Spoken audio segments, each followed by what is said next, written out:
Então Jesus vem resgatar o pessoal, levanta a porta às vossas cabeças, chave do inferno. De onde que vem isso? A Bíblia não diz que Jesus tomou do diabo a chave do inferno. A Bíblia diz que ele tem as chaves da morte do inferno. Tem um livro apócrifo chamado Apocalipse de Pedro, que relata o que aconteceu aqui. Que eu acredito que ele é um livro que relata coisas que as pessoas sabiam na época, só que misturou com lenda, misturou com algumas conversas e a gente não consegue mais saber o que é de verdade e o que não é de verdade. No livro do Apocalipse de Pedro, ele vai contando que Jesus morreu, e a hora que Jesus morreu no inferno, o diabo e o Hades estavam conversando.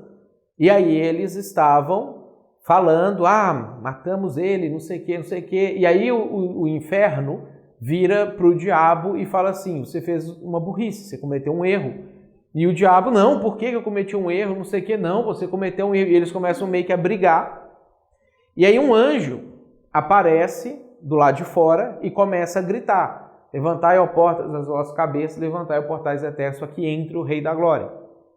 Aí o inferno, é bem bonita assim a descrição do livro, poético assim. Aí o inferno pergunta para o anjo, quem que é esse Rei da Glória? Porque ele está ali discutindo com o diabo, e o diabo achando que venceu, porque matou, e o inferno falando, não, foi errado, foi um problema isso que você fez.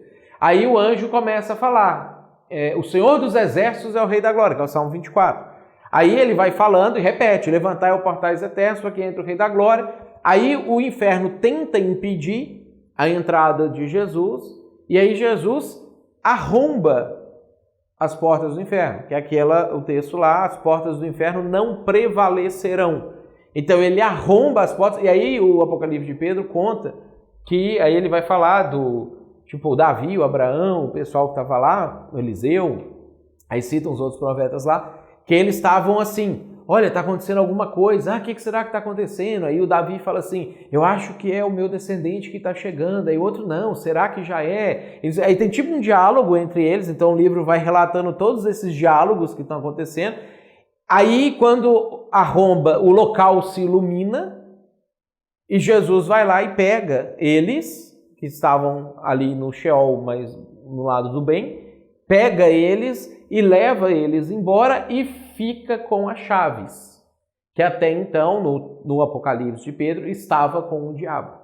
Então, por isso que ficou na lenda cristã que ele tomou a chave do diabo. Porque aí ele pisa na cabeça do diabo e toma a chave do diabo, que é aquela de Gênesis 3 lá, que ele vai pisar na serpente. Então, que ele tipo, o anjo domina o diabo assim, como se tivesse segurado o diabo assim. Jesus chega, pisa na cabeça dele e toma a chave. E aí vem essa ideia, mas o que a Bíblia diz? Que ele tem as chaves. A Bíblia não diz que ele tomou do diabo. Então a gente não pode afirmar isso como se fosse verdade, porque a Bíblia não diz isso. O Pedro da Bíblia, São Pedro, apóstolo. Eu acho que ele realmente escreveu alguma coisa, só que com o passar do tempo foi rabiscando por cima, rasgando, perdendo. O próprio livro apócrifo não é completo, ele tem lacunas, assim. Quando você lê o livro, ele fala assim, aqui pula para essa parte.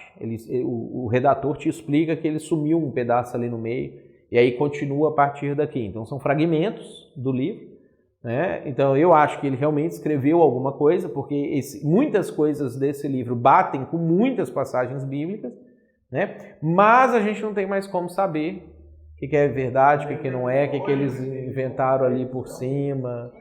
E provavelmente Jesus contou para ele quando voltou, né? Porque todos eles sabiam o que tinha acontecido no primeiro século. Então eles conversavam sobre isso. Aqueles 40 dias que Jesus ficou aqui depois que ele ressuscitou, ele deve ter contado para os discípulos dele, e os discípulos contavam adiante.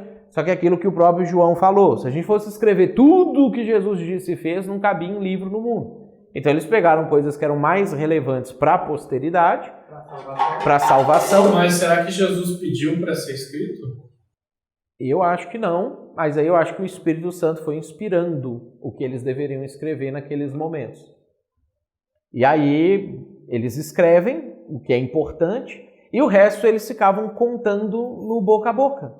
Tipo, contou para os filhos, o filho contou para os netos, neto para o bisneto, e aí foi passando a informação. E se você gostou dessa resposta e quiser estudar com a gente, acessa aqui embaixo o link para você poder estudar junto com a gente, fazer o nosso seminário. Vai ser um prazer ter você junto com a gente.